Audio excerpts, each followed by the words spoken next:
آج سورہ اخلاص کا جو وظیفہ آپ کو بتانے جا رہا ہوں نا، یہ وہ وظیفہ ہے جو تقریباً 4-5 سال سے مسلسل یہ وظیفہ میں کر رہا ہوں۔ یہ وظیفہ اس لیے بتا رہا ہوں آپ لوگ کو کہ کئی لوگوں نے بار بار مجھے کہا کہ کوئی ایسا وظیفہ بتائیں، اپنے چینل پہ جو ہے وہ اپلوڈ کریں جس سے ہمیں فائدہ ہو۔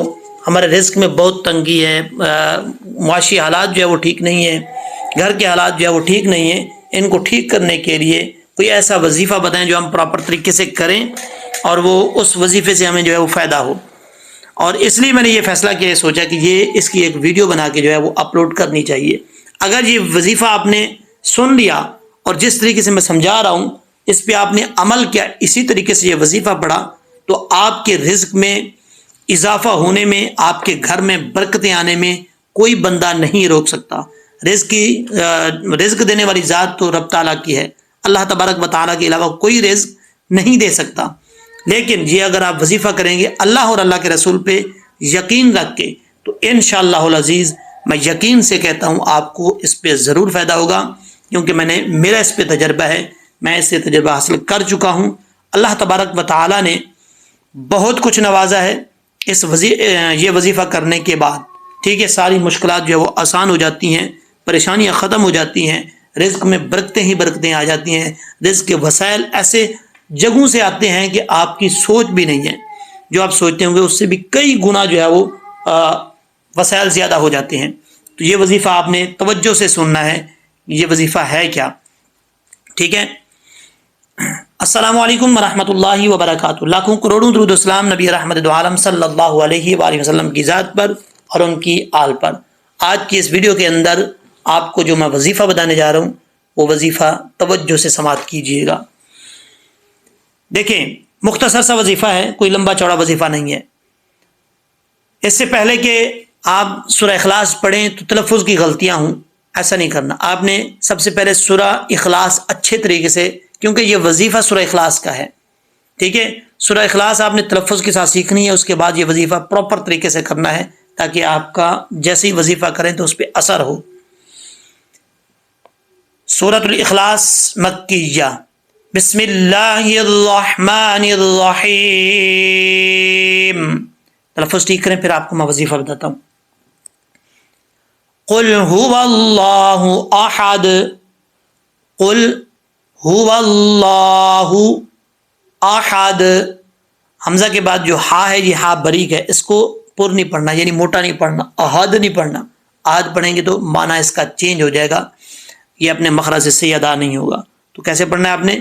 قاف دو نقطوں والا پر پڑھا جائے گا، قل هو اللہ احد اللہ الصمد، اللہ کے لام سے پہلے زبر ہو تو اللہ کا لام پر پڑھا جاتا ہے، آگے صاد ہے، حروف مصالحہ میں سے پر پڑھا جائے گا، اللہ الصمد، دال حروف قلقلہ میں سے ہے، جب ساکن ہوگی تو دال میں قلقلہ آئے گا، ٹھیک ہے، صمد صمد، لم یلد ولم یولد۔ یہاں پر اکثر لیڈیز ہوں یا جینٹس جن کو پتہ نہیں ہے وہ یہ غلطی کیا کرتے ہیں، مکس کر دیتے ہیں۔ کیسے پڑھتے ہیں؟ ولم یلد ولم یولد ولم یکن لہ کفوا احد۔ یہ بہت بڑی غلطی ہے، اس چیز کو آپ نے خاص خیال اور توجہ سے پڑھنا ہے تاکہ یہ والی غلطی نہیں آنی چاہیے۔ دیکھیں، پہلا جو لم یلد آ رہا ہے نا، اس کے شروع میں واو نہیں ہے، جو لوگ واو اس کے شروع میں پڑھتے ہیں غلط ہے، اور جو دوسرا آ رہا ہے لم یولد، اس کے شروع میں واو ہے، اور تیسرا جو لم یکن لہ ہوا ہے اس کے شروع میں بھی واو ہے، پہلے کے شروع میں واو نہیں ہے۔ اکثر لوگ پہلے کے شروع میں پڑھ لیتے ہیں، درمیان میں بھی اور تیسرے میں بھی، ایسا نہیں کرنا۔ تو کیسے پڑھنا ہے؟ لم یلد ولم یولد ولم یکن لہ کفوا احد۔ اب یہاں پر کیا غلطی آتی ہے؟ لام کو لمبا کر دیتے ہیں، ولم یکن لہ، ایسا نہیں کرنا، ولم یکن لہ، ہا کو لمبا کرنا ہے، لام کو لمبا نہیں کرنا، کیونکہ ہا کے اوپر سٹینڈ پیش ہے، الٹا پیش ہے، لام کے اوپر نہیں ہے۔ یکن لہ کفوا احد، کفوا احد، قل هو اللہ احد اللہ الصمد لم یلد ولم یولد ولم یکن لہ کفوا احد. یہ ہے سورہ اخلاص. ٹھیک ہے, تلفظ کے ساتھ آپ کو میں نے سکھا دیے. اب سنیں کہ یہ وظیفہ کرنا کیسے ہے, پڑھنا کیسے ہے. اگر آپ کا اللہ اور اللہ کے رسول پہ یقین ہے تو یہ وظیفہ کام کرے گا. اللہ اور اللہ کے رسول پہ یقین نہیں ہے تو پھر کبھی بھی آپ کا یہ کامیاب نہیں ہو سکتا. اللہ اور اللہ کے رسول پہ یقین رکھ کے یہ وظیفہ کریں کہ رزق جو ہے وہ رب کی ذات نے دینا ہے, اور انشاءاللہ العزیز جو کام میں کر رہا ہوں, یہ وظیفہ کر رہا ہوں, مجھے اللہ پہ یقین ہے کہ اللہ تعالیٰ اس میں مجھے کامیاب کرے گا. ٹھیک ہے. نبی کریم علیہ الصلوۃ والسلام نے فرمایا کہ یہ وظیفہ وہ ہے جو بندہ پڑھتا ہے تو ایک وقت ایسا آتا ہے کہ وظیفہ پڑھنے والے بندے کے پاس اللہ تعالیٰ اتنا رزق دے دیتا ہے, اتنا رزق دے دیتا ہے کہ اس کے آس پاس والے جو لوگ ہوتے ہیں نا وہ اس سے مستفید ہو رہے ہوتے ہیں. یعنی وہ بندے کے پاس اتنا پیسہ آ جاتا ہے کہ وہ جھولیاں بھر بھر کے لوگوں کو دیتا ہے. اس کے اپنے اخراجات تو پورے ہو ہی رہے ہیں لیکن دوسروں میں بانٹ رہا ہے, دوسروں میں تقسیم کر رہا ہے. اور یہ کام میں نے اپنی آنکھوں سے دیکھا ہے. یعنی کہ دوسروں کو کوئی بات سنی بتا رہا ہوں, نہیں, میں نے اپنی آنکھوں سے یہ کام دیکھا ہے اور اس پہ میرا تجربہ ہے. اگر آپ یہ وظیفہ کریں گے, ڈٹ کے کریں گے, 6 سال لگ جائیں, 5 سال لگ جائیں, آپ ذہن میں یہ رکھیں یہ میں وظیفہ کر رہا ہوں, نبی کریم علیہ الصلوۃ والسلام کی بتائی ہوئی بات ہے, اور یہ کبھی پوری دنیا ادھر کی ادھر ہو سکتی ہے لیکن ہمارے آقا و مولا صلی اللہ علیہ وسلم کے بتائے ہوئے الفاظ, بتائی ہوئی بات نعوذ باللہ معاذ اللہ جھوٹی نہیں ہو سکتی. تو یہ بات اس وظیفے پہ عمل ہو کر رہے گا. بس جو شرائط ہے وہ آپ نے پوری کرنی ہے.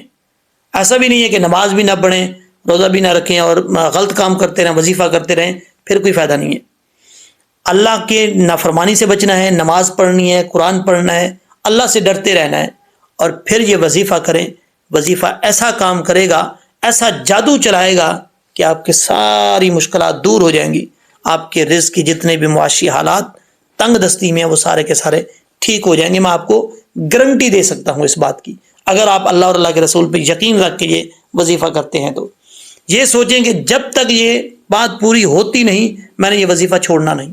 میں آج تک یہ وظیفہ کر رہا ہوں, اپنی میں بات کروں تو آج کی حد تک میں یہ وظیفہ پراپر طریقے سے کر رہا ہوں. مجھے اس کا فائدہ ہوا ہے, بہت زیادہ فائدہ ہوا ہے, اس لیے میں آپ لوگ کے سامنے رکھ رہا ہوں. چلیں جی, آپ نے کرنا کیا ہے. جب آپ گھر میں یعنی باہر جاتے ہیں, جب گھر میں آتے ہیں, دن میں 2 دفعہ آتے ہیں, 5 دفعہ آتے ہیں, 8 جتنے دفعہ آتے ہیں, گھر میں داخل ہونے سے پہلے آپ نے سب سے پہلے سلام کرنا ہے. جیسے ہی دروازہ بسم اللہ پڑھ کے دروازہ کھولا جاتا ہے تو بسم اللہ پڑھ کے دروازہ آپ نے کھولنا ہے. آپ کے گھر میں کوئی ہو یا نہ ہو, بچہ, لیڈیز, کوئی بھی نہ ہو یا ہو, آپ نے یہ ایک تحیہ کر لینا کہ سلام کرنا ہے. آپ نے جیسے ہی اپنے گھر کی حدود میں داخل ہونا ہے تو آپ نے یہ پڑھنا ہے السلام علیکم ورحمۃ اللہ وبرکاتہ. یہ سلام کرنے کے بعد آپ نے درود پاک پڑھنا ہے. کوئی بھی درود پاک پڑھ سکتے ہیں. اگر آپ کو یہ آسان لگتا ہے الصلاۃ والسلام علیکہ یا سیدی یا رسول اللہ, یہ پڑھ سکتے ہیں. میں ویسے یہی پڑھتا ہوں, یہی والا پڑھتا ہوں. ٹھیک ہے, کیا پڑھنا ہے؟ الصلاۃ والسلام علیکہ یا سیدی یا رسول اللہ, الصلاۃ والسلام علیکہ یا سیدی یا رحمت للعالمین وعلی آلک واصحابک یا سیدنا محمد رسول اللہ صلی اللہ علیہ وسلم. یہ آپ نے درود پاک پڑھنا ہے. اس کے علاوہ کوئی بھی پڑھ سکتے ہیں. یہ درود پاک پڑھنے کے بعد آپ نے سورہ اخلاص کی تلاوت کرنی ہے. ٹھیک ہے, یہ جو آپ کو میں نے سورہ اخلاص آپ کے سامنے نظر آ رہی ہے, یہ جس کے اوپر ایرو ہے, قل هو اللہ احد, اس سورت کی آپ نے تلاوت کرنی ہے. بے شک دل میں کر لے, اونچی آواز سے کرنا چاہتے ہیں اونچی آواز سے کر سکتے ہیں. یہ سورت تلاوت کرنے کے بعد آپ نے یہ اس کے بعد درود پاک پڑھنا چاہیں وہ آپ کی مرضی ہے, لیکن یہ سورہ اخلاص پڑھنی ہے آپ نے. ٹھیک ہے, میں تو ویسے اس کے بعد بھی درود پاک پڑھ لیتا ہوں, ثواب کا کام یہ ہے, اگر پڑھیں گے تو اور برکتیں آئیں گی. یہ پراپر طریقے سے آپ کام کریں.